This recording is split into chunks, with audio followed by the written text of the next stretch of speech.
It's totally normal to think that the highest price is always the best offer. But there are sometimes some other criteria that sellers will take into play, or into consideration rather, to establish what the right buyer is for their home. And so in this story I'm going to tell you, I was working with some first-time sellers. So they were selling their first home and they were buying a larger home, and they had a special needs child that was needing to go to a specific school in a specific area for the program that they needed. And the wife was a teacher, and so she was able to convey that information extremely well in a letter to the seller. And we were in multiple offers on this home. There was one, we were one of four. And the seller didn't take the lowest price offer. They also didn't take the highest priced offer. We were about $10,000 off the highest priced offer, so I was told.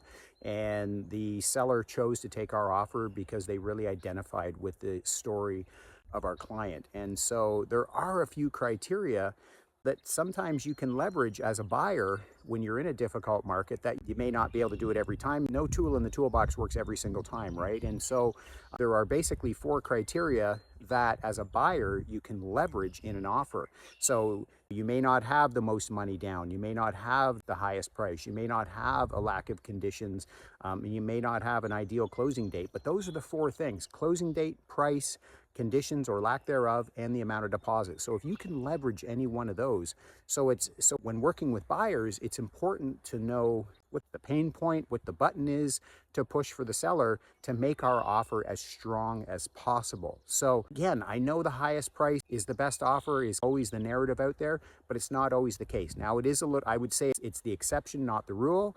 So you got to take every case a little bit individual, but I'd love to know your thoughts. If you've ever come across a time in your life when you've purchased a property or heard of a friend or family member where maybe that seller did not take the highest priced offer. Let me know in the comments.